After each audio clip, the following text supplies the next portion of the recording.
no matter what.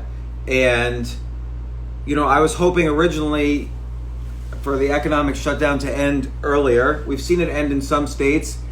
I keep seeing these news articles that keep saying, oh, there might be a spike, there's a new spike in cases in Florida, or Florida's lying about the data, or Georgia's lying about the data.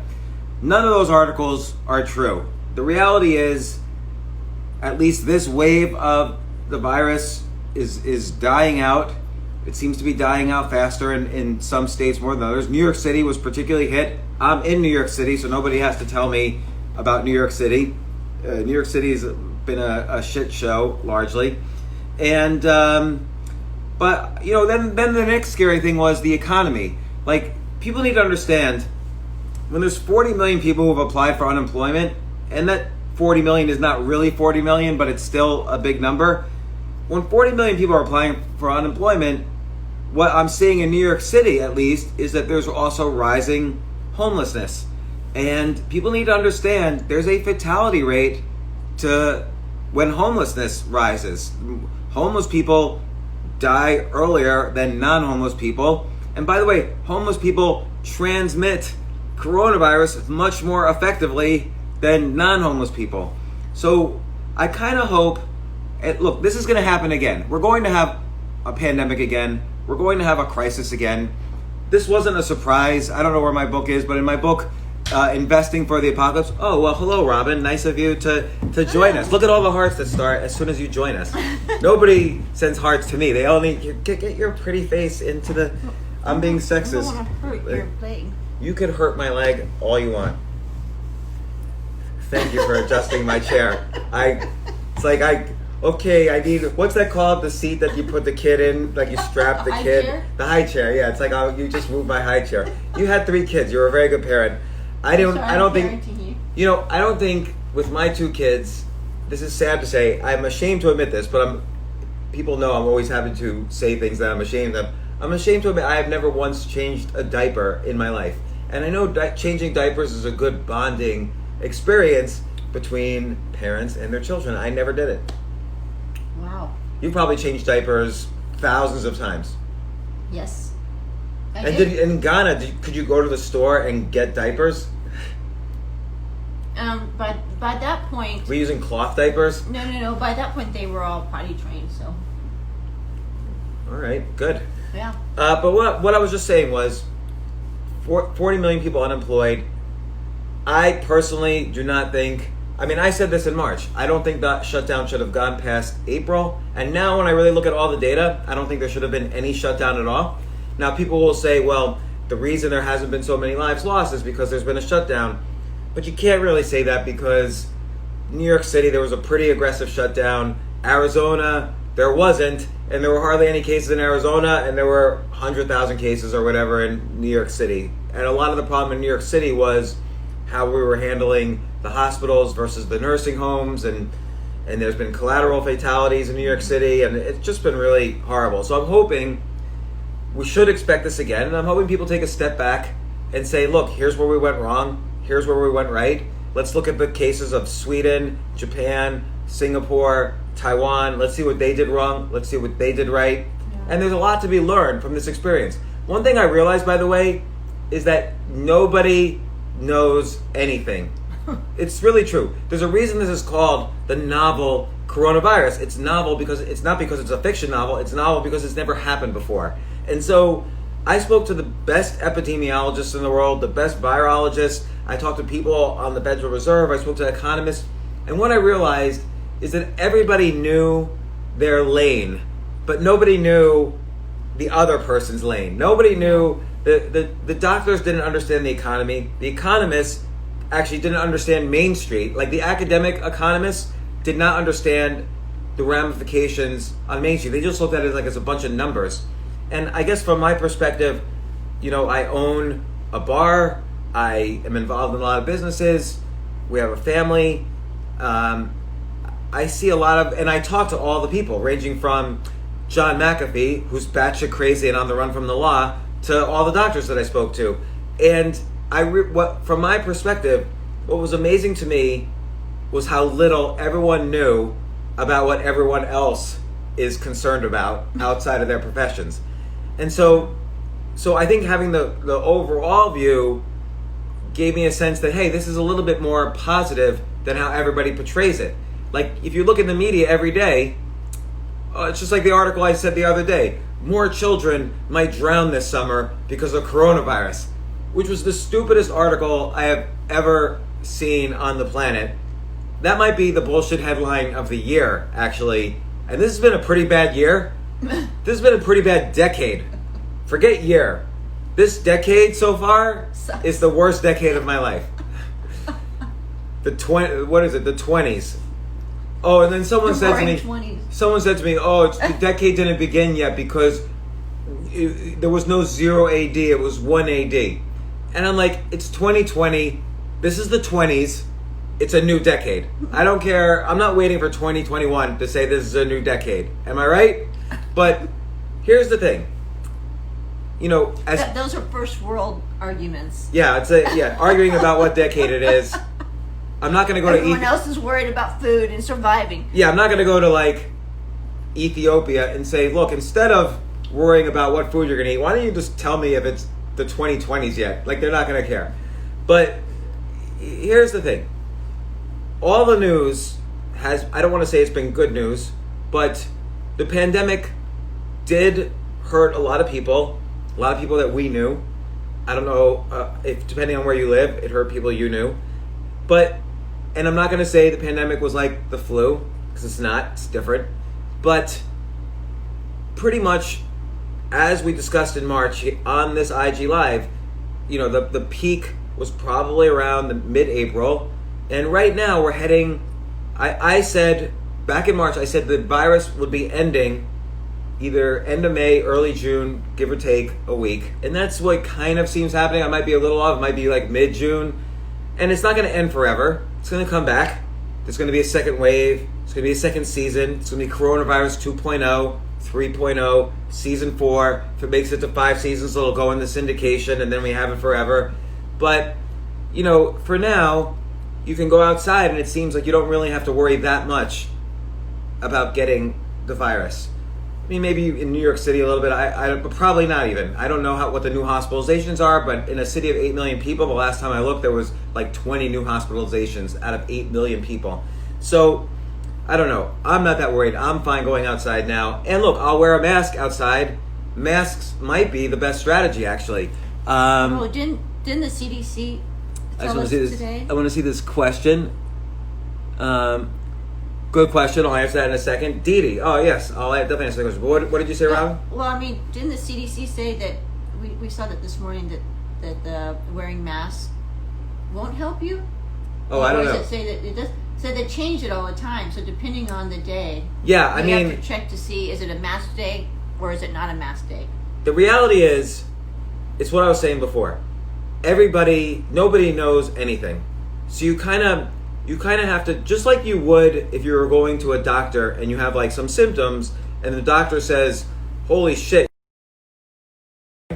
If you go to a doctor and you have some symptoms and the doctor says, holy shit, you have stage 4 testicle cancer or whatever, you need to get surgery right away, we got to take your testicles off, I would go for a second opinion. Maybe even a third or fourth or fifth or sixth opinion if that's the case. So just like with anything, you don't just trust your congressman or your politicians. You don't just trust an academic who's making a mathematical model based on 20-year software that he wrote 20 years ago. You go and you collect all the data, you talk to who you can, you listen to who you can, and you make a decision. So out of all the data that I've seen, I do think masks probably help to not transmit it. It won't help you, by the way, to not get it, but you won't transmit it. Right. I mean, I think that's common sense. Because like if you cover your fat face... Did you say if you cover your fat face to me? Is that what you said? No, I misspoke. No, you cover your face, then you won't be able to, spit. Yeah, it's got to be a certain quality. Like I saw Alyssa Milano had knit her mask. Well, okay. But then she said she had some kind of vaporizer. I don't know. She's like a cyborg now. She had some vaporizer underneath the surgical mask. And look, I like Alyssa Milano is great in Who's the Boss. One of my favorite all-time shows. Tony Danza, Alyssa Milano, that other woman, I forget her name. But the other thing I want to say is, yes, the economy it was really bad for the economy.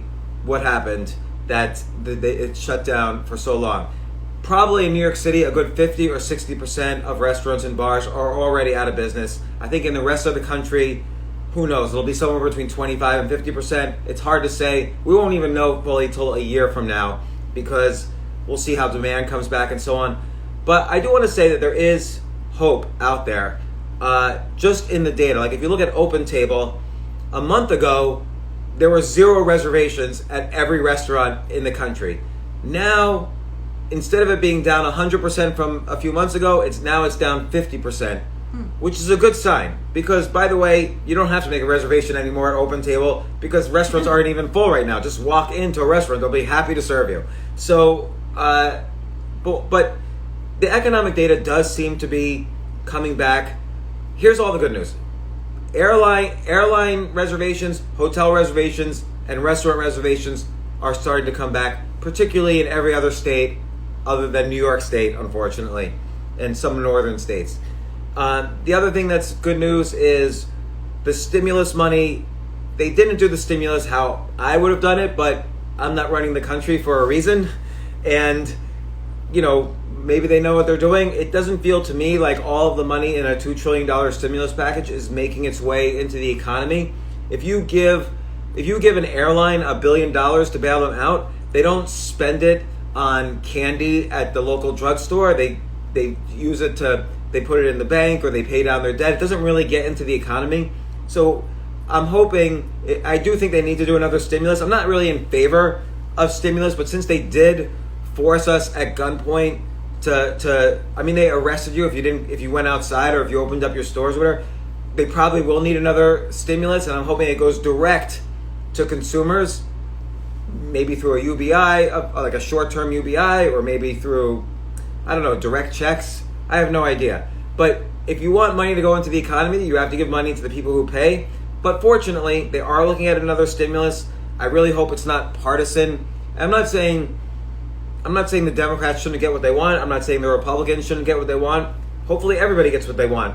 But I think what would be good for the country is if you just give money as directly as possible to you and me and her and us so that we can spend it. I just want to spend money. I don't want money to go to Delta Airlines or some Carnival cruises or whatever. I want the money. So I'll spend it. I promise I will spend it the second I get it. That's how I think they should do stimulus. And hopefully, by the way, I think they will listen to things like this. And I do email back and forth with people, with either congressmen or high up economic officials.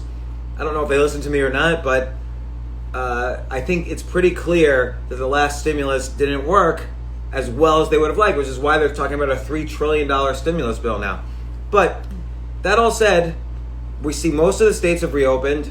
The states that have reopened don't seem to be suffering from. There's a definite divergence between restaurant reservations and new coronavirus cases. Like all the states that have opened have not seen 100% of them have not seen an uptick in hospitalizations or deaths, and they have seen a significant uptick in restaurant reservations, hotel reservations, airplane travel, and so on. Companies are opening up, and I think remote work is going to be a good way to increase productivity. Now, I know for my own business, the PPP loan for the comedy club, we're going to use it to hire people back. I hope that's the case with most of these companies. One thing to remember is that, yes, 40 million people have applied for unemployment. That doesn't mean 40 million people are unemployed. It means because of the new rules with the stimulus package, some of those employees are furloughed, so they'll be hired back, and you have to hire them back. It's the law with the stimulus package. Some of these situations are part-time workers, which is a new thing. Some of these are self-employed workers, which is a new thing. So even when you see numbers in the media like 40 million, get everybody run for your lives, that's not as bad as it could be. And I do think we'll get back to, it's going to be a few years before we get back to 3% unemployment, that was too many people employed, frankly.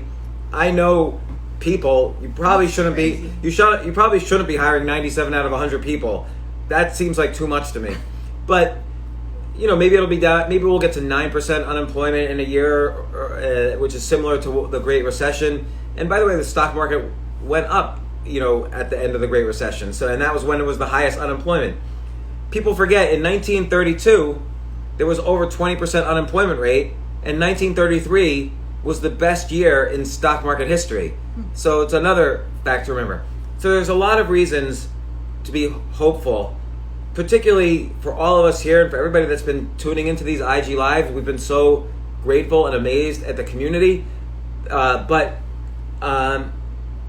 you guys, we all survived. So and not only did we survive, this is the first time in history, and I've said this before, but this is the first time in history that the entire human species has united together to fight or to go for a common goal. And maybe we didn't do it the best way we could have. Maybe there was a little bit of partisanship. Maybe there was arguing. Maybe there was a lot of finger pointing. But we still did it. And we'll continue to do it. And hopefully we'll do it better the next time and the time after that. And hopefully in the next few weeks... We'll be in Mars. In the next few weeks, we'll be heading to Mars. Who knows? But certainly in the next few weeks, many of us will be back to our jobs and hopefully some kind of normal routine or new normal routine. And I think for anybody who didn't, I would bet 100% of us at some point during this period cried or were scared. And that's okay. I think the good thing is that we're on the other side of it. And there's a lot of things that were sad. We have 5 kids. 3 of our kids we couldn't see during this entire 3-month period. Certainly a sad thing for us. And, a lot of families were separated during this time. And again, that gives us a little bit of insight into better ways to do this the next time. But again, we've survived. We've made it to the other side.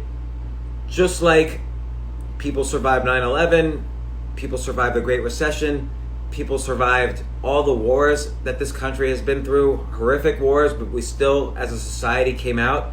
And the people who survived, think about the people who survived World War II.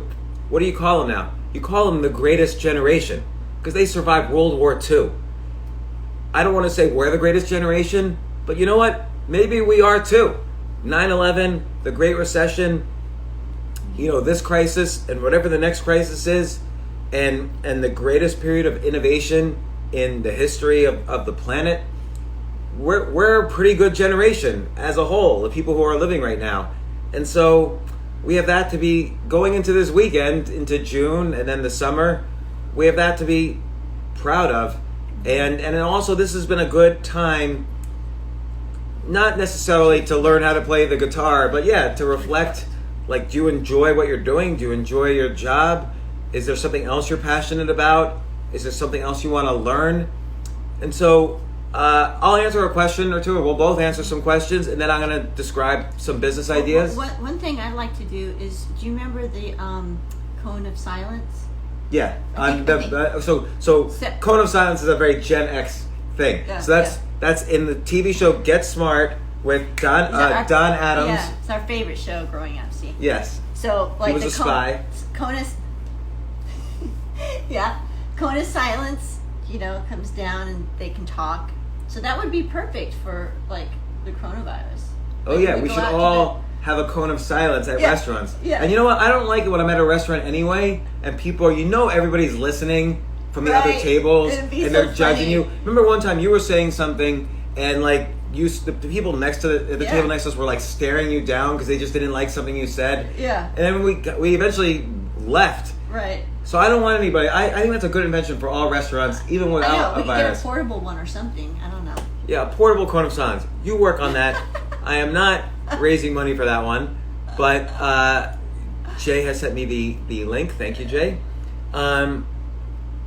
Does one need an MBA to start a search fund or to buy a company to run? Well, I don't know what a search fund is, but let me just answer this. If you're going for an MBA, and I'm sorry if you're going for an MBA because I'm about to say it, you are wasting your time.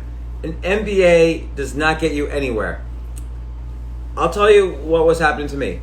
In 2001, I asked a friend of mine had an MBA, and he was working at Morgan Stanley, the investment bank. And I said to him, do you think I can get a job as an investor or a trader, maybe even with a hedge fund? And he like looked at me, and here I had already sold a company, I knew software, I had gone to graduate school, and he looked at me and he was like, I don't think anybody would hire you. You know, you don't have an MBA, you didn't work at a big bank, you've never worked at a hedge fund. 1 year later, I started and raised money and was running my own hedge fund, and he was still trying to figure out how to quit his job at Morgan Stanley where he was working 170 hours a week because he wanted to start a hedge fund. And so you don't need, we're moving away from the period where you needed credentials and degrees. Ideas and skills are the currency of this next decade, not a piece of paper with a credential on it. That is just, especially now, like, with the credentials and all the things that these people have told us about coronavirus. They have credentials. Yeah, like all the epidemiologists in the world that told you to social distance, they had MDs, PhDs, and they were cheating on their spouses, not obeying their own social distancing laws, and messing up all the mathematical models and telling us 10 million people would die no matter what in the United States. So here's the thing. Credentials is a way society... Not only judges, credentials are a way society steals from the poor. Because think about it. If you're super rich, you would just start a business, right? Or you would start your own fund or whatever. You don't need an MBA. So if you're super rich, you're like an anarchist. You could do whatever you want. Nobody is going to throw you in jail. Look, we just watched that Jeffrey Epstein documentary. That guy had to rape dozens of little girls, and they still didn't throw him in jail right away. It took them a decade. So but people who are poor or people who are trying to rise up out of their situation, they legally need credentials to get jobs. Like, you can't, tell me if this is true or not, you can't work in a nail salon unless you go to cosmetology school and then get a license in every state that you're working, right? You can't actually charge to cut your friend's nails unless you give the government some money and you go to a school for 2 or 3 years and hand over all your money. How are people living in poor conditions supposed to rise up? Any credentialing and degrees and licenses is always theft from lower classes. And so now you can say, well, okay, I don't want somebody to operate on my brain unless they have a Harvard degree. Well, what if they never operated on a brain before? The second they get their MD from Harvard doesn't make them qualified to operate on maybe it makes them qualified to operate on my brain, but not most people's brains.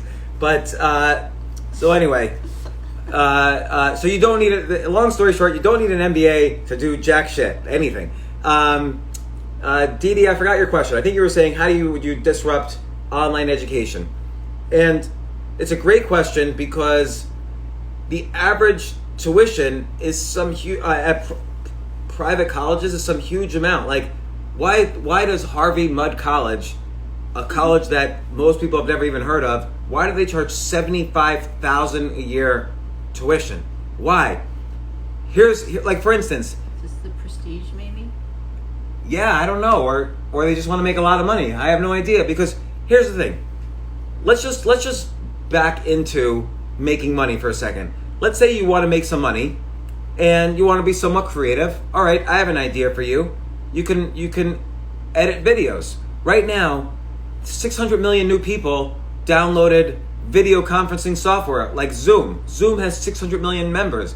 Everybody's making TikTok videos. Everyone's making YouTube videos. Every company's making videos for their employees, for YouTube, for marketing purposes, and so on. And you could say, well, I don't know how to edit a video. I can't companies will pay you a lot of money. Individuals will pay you a lot of money. I'll even pay you if you could edit my videos. And here's the thing. What if you don't know how to edit videos? No problem. Go to Udemy, Udemy. There's a course on video editing. Guess how much it costs? $13.99. It's 12 hours of material.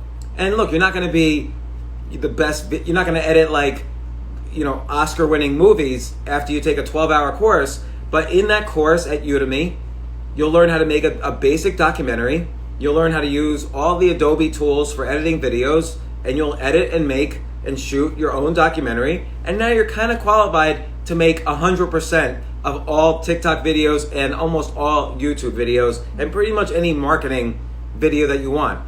And again, it's $14 at Udemy. There's a basic course on video editing. I'll tell you the title of the course. It's called Premiere Pro CC for Beginners, Video Editing in Premiere, $13.99, which is 86% off their normal price.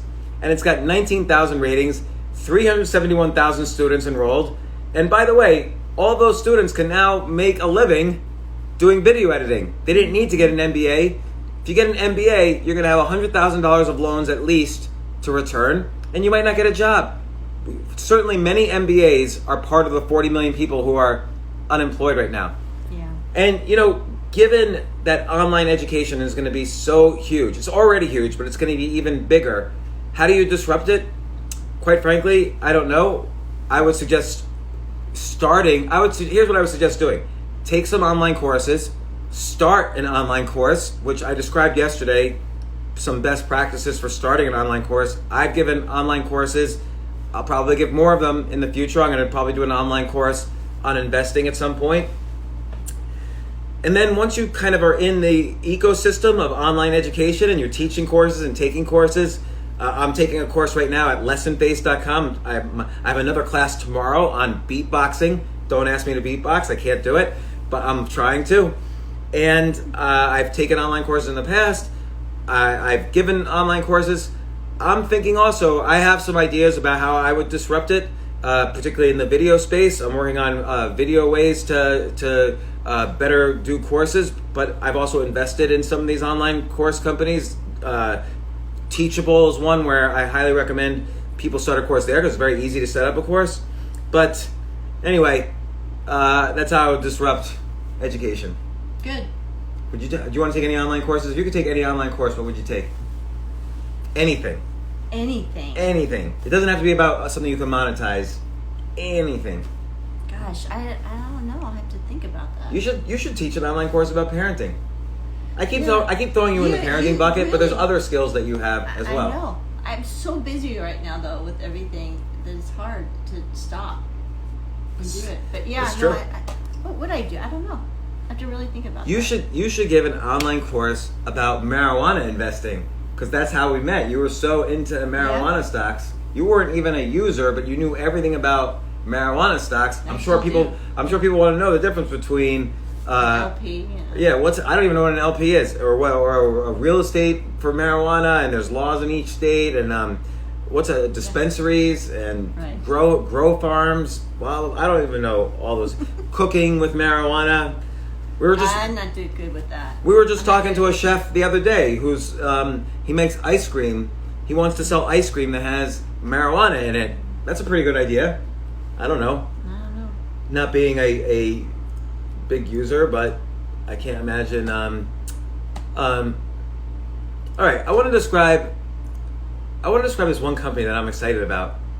Can I do that? Should I do it? Sure. So I've talked about this company before called, what's this question? What platform you suggest for investment? I use Ameritrade because they do a lot of tricky things with options, and I think Interactive Brokers I used to use, and they're pretty good. Someone's asking how big can WRTC get? So by the way, let me just describe, before I describe this business idea, so Wrap Technologies, I'm sort of a co-founder of it. I'm not recommending the stock. I'm not even going to say the symbol.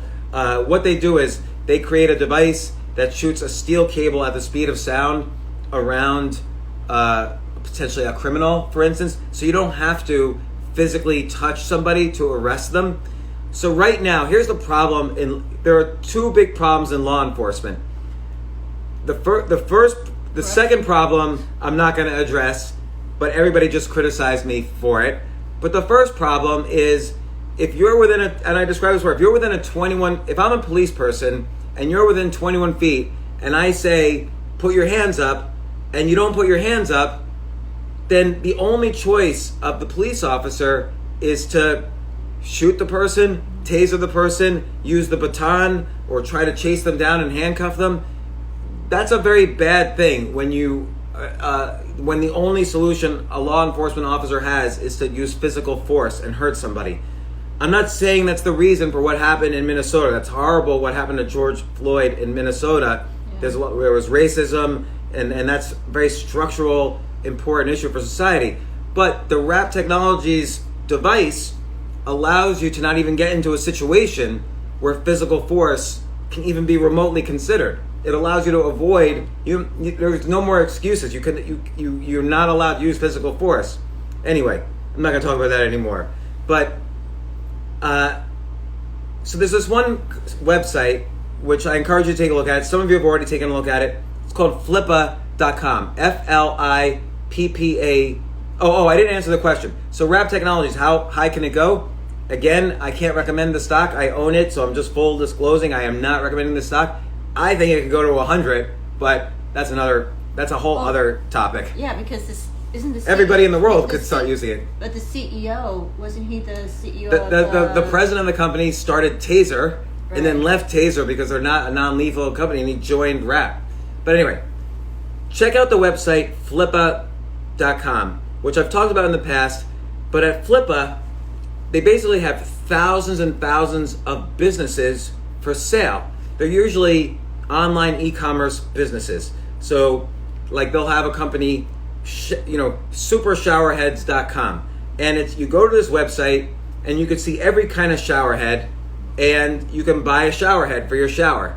And this company, hypothetically, makes $1,000 a month profit, so $12,000 a year profit. There's no work needed, like it's just directing you to other sites that sell shower heads, and you take a cut. Wow. And if you search shower heads, you tend to go to to websites that are called showerhead.com. So a lot of people search on shower heads. So anyway, they have thousands of these businesses. Let's say a business like that generates $10,000 a year in profit. Sometimes you could buy a business like that for as low as $20,000. So here's the business idea, and I don't know why more people don't do it, because this will definitely you need a little bit of money to start off with this business, I should add, but not that much. You could buy and combine a bunch of these businesses, so you buy them for 2 times earnings. So if one of these websites, if showerheads.com makes $10,000 a year in profit, you could probably buy it for between $20,000 and $25,000, just 2 to 2.5 times earnings.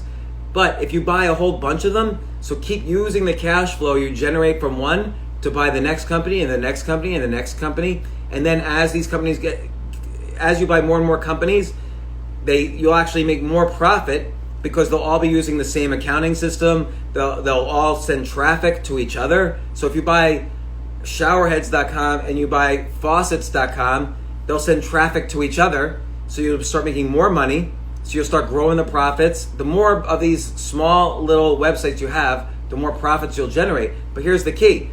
The more you have, when you eventually want to sell the whole company, you don't sell it for 2 times earnings. It's only these small websites that go for 2 times earnings. But if you buy 100 of them, and believe me, there are people out there doing this. If you buy 100 of them, and now instead of making $10,000 a year in profits, you're making $3 million a year in profits, you won't sell it for $6 million, which is 2 times earnings. You'll sell it for $30 million.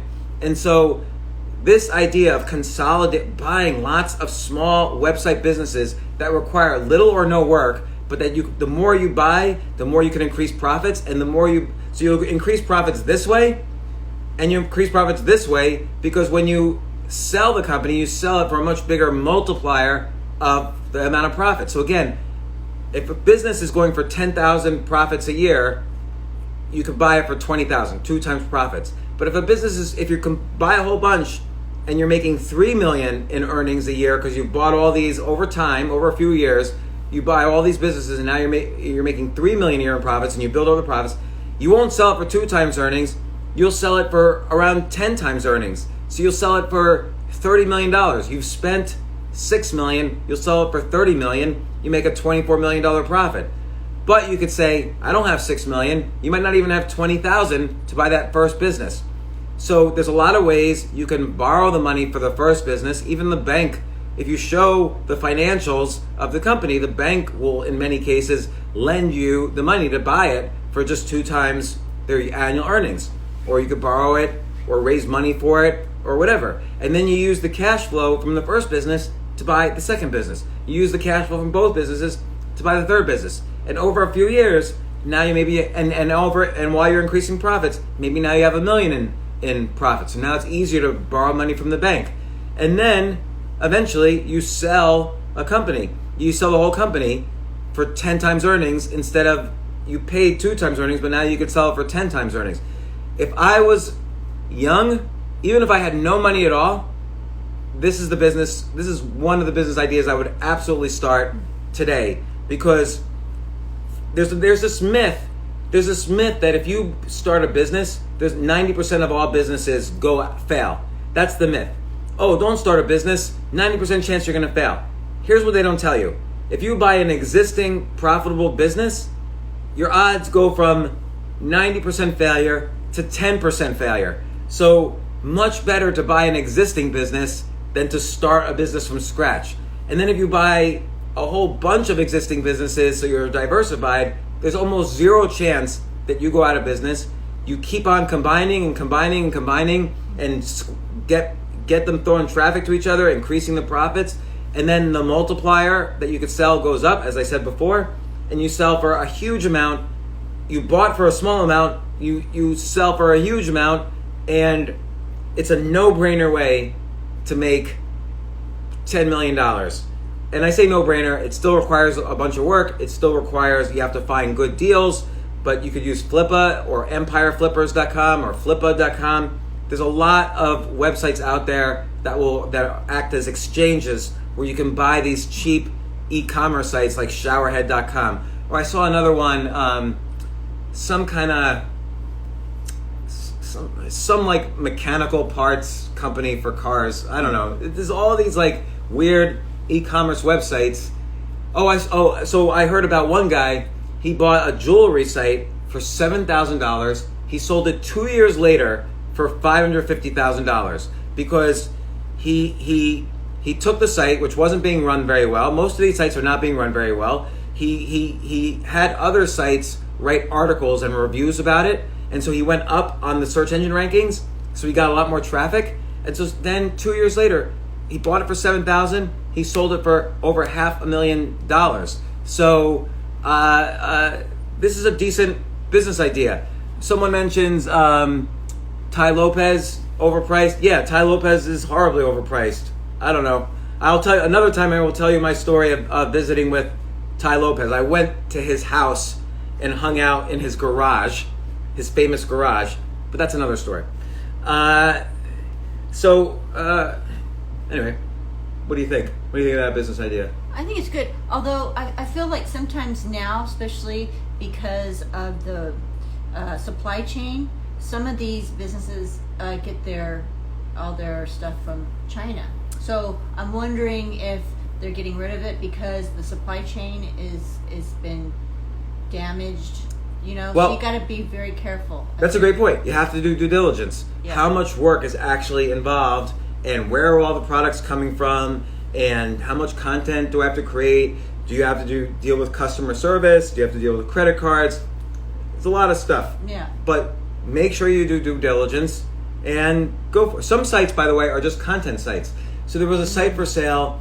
It's a site about liberal or Democrat policies. It's called sourcepolitics.com, I believe. And I think that's for sale. And they make something like $2,000 or $3,000 a month in profits because they sell ads. And the ads are just placed there by Google. So they have to write a couple articles, but they get the articles from other parts on the web and they cut and paste them onto their site. And then they sell Google ads, which is automatic. And they're making $2,000 or $3,000 a month profit. So there's lots of models here. Yeah. Because I think the post, C-19 business as we know it is changing. So maybe the things that worked before COVID maybe will be harder and won't maybe flourish as much. So it's a very, very interesting time. Any business that involves supply chain manufacturing in China makes Robin nervous. Digital over physical product. If I was buying a business, I'd probably want to buy an online site that was selling physical products or digital products. Again, yesterday I talked about online courses. The day before I talked about, or the 2 days before, I talked about online newsletters. I do think, again, I always think of what if I was 23, 24, 25 years old, had $0 in the bank. By the way, when I was $40 years old and I had $0 in the bank, what sort of business would I start now? It would be either an online newsletter or an online course.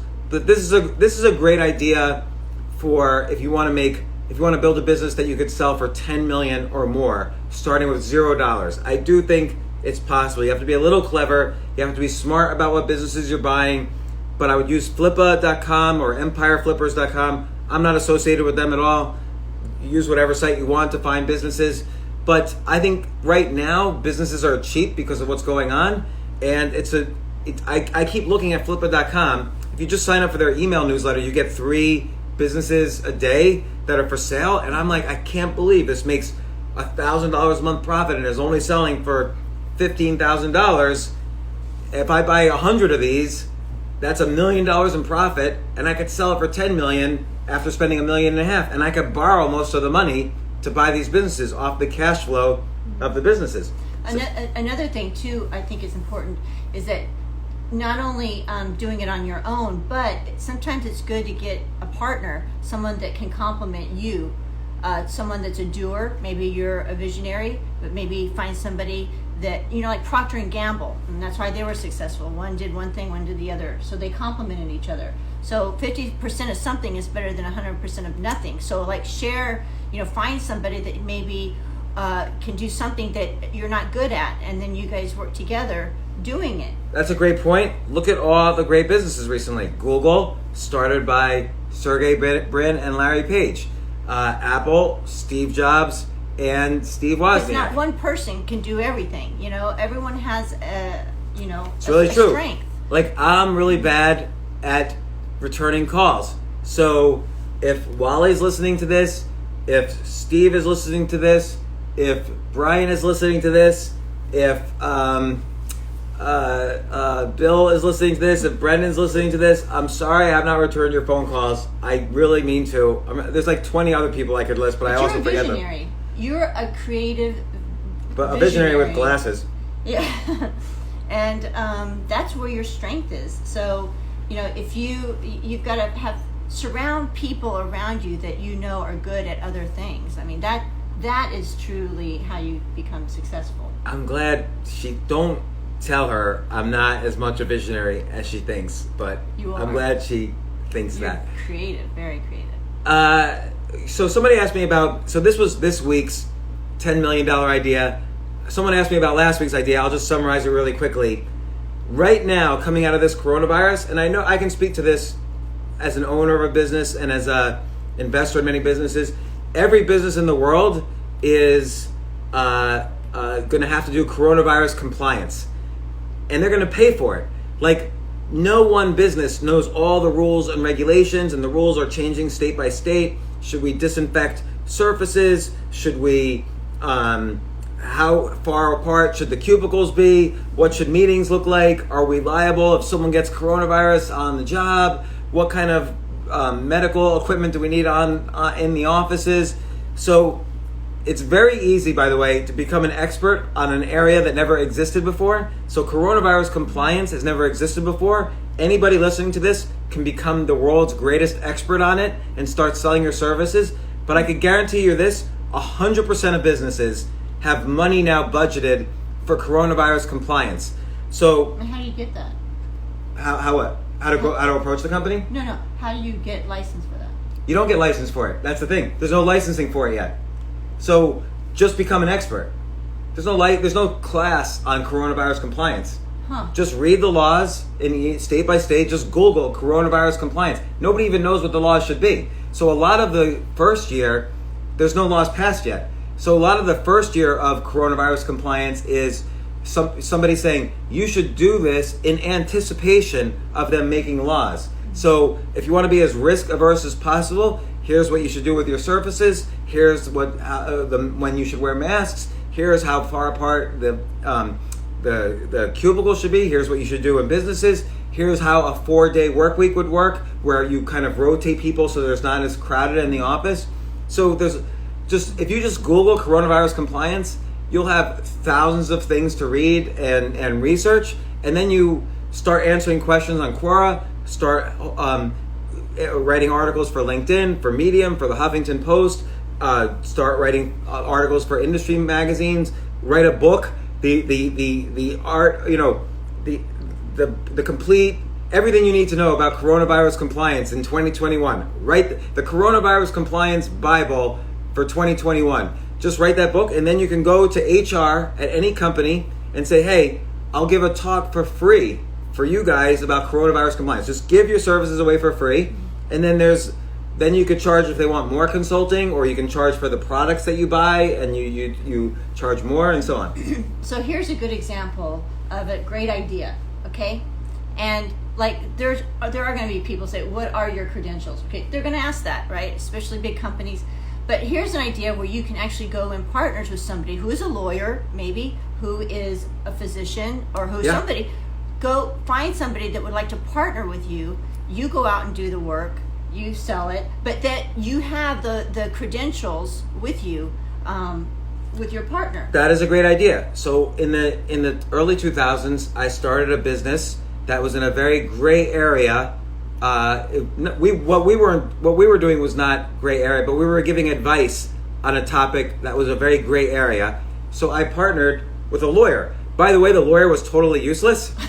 But what was great about the lawyer is that when I would go to customers, I would say, I'm partners with this lawyer. Right. He'd come to the meetings. I would say stuff, and he would say, yes, that's legally correct. He wasn't good for that. So that's a good advice, to partner with a lawyer or a doctor or both. But to me, or somebody that specializes in ADA or or compliance issues. Yeah. So again, there are huge compliance companies, but they haven't even started doing coronavirus compliance yet. And I can guarantee you, all the Fortune 500, the 500 biggest companies in the world, are budgeting money for compliance on this. So this is a $10 million idea. This is another idea. If I wanted to make $10 million and I was 25 years old, this and the other idea I described would be two ideas. Every week, in addition to the usual side hustles and online newsletters and stuff like that, every week by Friday, I will discuss at some point during the week a $10 million idea that I think you could start from scratch. There's a lawyer right now. Mm-hmm. Everybody should just partner with that lawyer and start your own coronavirus compliance business. This should be a meeting ground for people trying to find partners in businesses. There's my niece. She's in there. Is she the lawyer? No. Mm-mm. She's right there. Oh. With the heart. Nice to meet you. Campbell. Do I know her? Hi, Campbell. Have I met her? You haven't met her. No. Oh, see, I haven't met your whole family yet. Here, by the way, I'm going to answer one more question, but there's one thing. So yesterday, I had a 10 idea list, and a friend of mine had gotten in the news for something, and I thought, oh my gosh, this friend of mine should write a book about what he got in the news about. So I listed for him 10 ideas about what the book should be about, and then I listed a table of contents, and he was like, this is great. So today, at 3 o'clock in 9 minutes, we have a call with a publisher who had already asked him for ideas. I didn't know this. We have a call with a publisher, and he wants me to help him pitch this idea. And I said, I don't want any money. I don't want to be part of the deal. This is all you. And he thought that was great. But it gives me an opportunity to help someone out and have a call with this publisher and help the publisher out and improve my network, sharing of ideas. So these 10 idea lists do get valuable every once in a while. Let's see. One more question. Victoria, the comedian. What do you think of the executive signing by Trump about the First Amendment for social media? So this has been an issue. This has been an issue since the mid-90s. So the first case was, and I didn't see this. Here's the problem with journalism, by the way.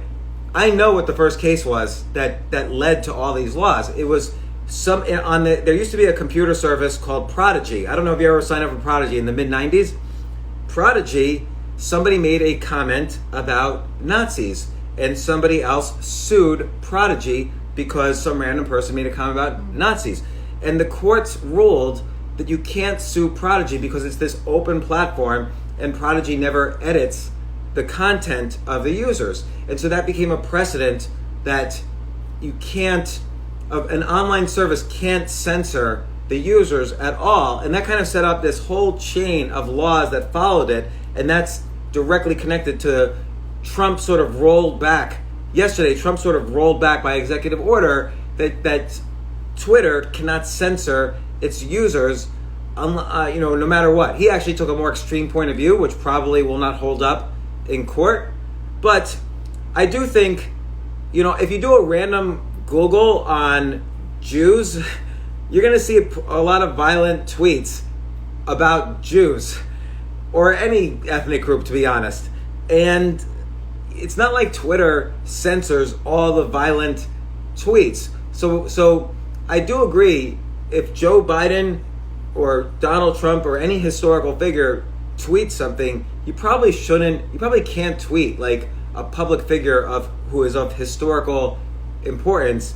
And it didn't look like he was advocating, I don't know, I'm not going to make any judgment on it, but I don't think Donald Trump can legally do what he did, but I also think Twitter should probably not censor either the President of the United States or any candidates for public office, because that's how we see what they say. It's not like anybody's going to look at a tweet and say, oh boy, I was never a killer before, but now I better start doing something about that. Yeah. Like no one, but then you get to see what the candidate is like. You get to learn about, do you like a candidate who tweets like that, or you want the other candidate? That's the whole goal of social media platforms like Twitter. I do think they shouldn't censor, and if they're going to censor, they should probably censor all the maniacs who have threatened to kill me on Twitter in the past. So start with those people instead of starting with Joe Biden or Donald Trump or whoever. Or see who are the real accounts. Like if you know somebody that's his account, as a president or Biden, I think it's important for them to speak. I think on Facebook, if all you do in your Facebook status, try this on your Facebook status. Just write the word coronavirus, and that's your entire status update. It's just one word, coronavirus. Your Facebook status update will get deleted by Facebook because they're deleting. They have an algorithm that just deletes anything about coronavirus unless it's valuable. But just the word coronavirus is not valuable, so they delete it. I kind of think all these social media platforms went over. Let's not forget we're Americans and we do have rights: freedom of speech, freedom to gather with other people, freedom to protect your house from other people illegally entering it, freedom from not having your business shut down without due process. And I agree there are some exceptions, but and the argument is Twitter's a private company, so it's allowed to censor. It's just like when a restaurant says no shoes, no shirt, no service. But Twitter is not quite a restaurant. As a society, we treat Twitter like a public platform. We don't treat it like a newspaper. A newspaper hires reporters who then post on the newspaper's website. Twitter doesn't hire anybody. It's meant for the public. So I do think there's a little bit more you have to require. It's the First Amendment in the Bill of Rights, freedom of speech. So I think we have to treasure and hold on to as much as possible what we value about being an American. The Bill of Rights is something that's been copied by every other country in the world. So it's pretty important. Well, and what I don't understand is, why does everybody want to have everyone be exactly the same? To me, it's just so homogenous and boring. It's like, why? It's okay to have a different belief, but that's what makes everything spicy and great, I think, is that everyone is different and everyone does have a different perspective. But what's lacking, I think, is just the respect for everybody's opinion or their beliefs. And it's also hard to have a mixture of beliefs. So it might be that you like a UBI, and that's a Democratic issue. But you might also want every other country to have really low tariffs. So that's a Republican issue. But now people hate you. Maybe you want to use Tylenol. That's maybe a Democrat issue. Hydroxychloroquine. That's a Republican issue, which is crazy that I guess medicines 'cause are political issues. I took that. I guess hydrochloroquine. You took I guess hydroxychloroquine that makes me a Republican. That's ridiculous. yeah, because you took it against malaria. So, so that means it makes you a Republican. It's really stupid, actually. And you the way can't, people do that. if you're a third party, you can't even get on the ballot now for president. Like they don't let if you just start a party. Like I know Mark Cuban wants to run maybe as an independent. He can't just get on the ballot now. Unless you're a Republican or Democrat, it's too late in this election cycle to get on the ballot, which limits our choice of who our leaders are. And so I'll just be quite frank, our only choices now are between two 70-year-olds who are alleged rapists. So I'm not saying they're alleged, I'm not accusing anybody of anything, but I wish we had more choices. Don't you think, even if you like one of those candidates, don't you just wish you had more choices? Yeah, absolutely. Anyway, I have to go. We have to both go. We have to Ryan, hello. And Victoria, hello. And Jay, hello. And everybody else, hello. Andrew Yang, love Andrew Yang. Not voting for him because I can't. And I got to get going, but we'll see you, if not Monday, we'll see you on Tuesday. I still wouldn't vote for, I like Andrew Yang. I still wouldn't vote for him. I think he was too much of a fear monger on technology, but I like the UBI idea. Gotta go. Gonna save this on IGTV. We covered side hustles, business models, relationships, and the greatest generation ever that this society has ever seen. I'll save this on IGTV. I'll save it on YouTube, and it's gonna go out on my podcast next week. Thank you so much. See you next week, everybody. Yeah.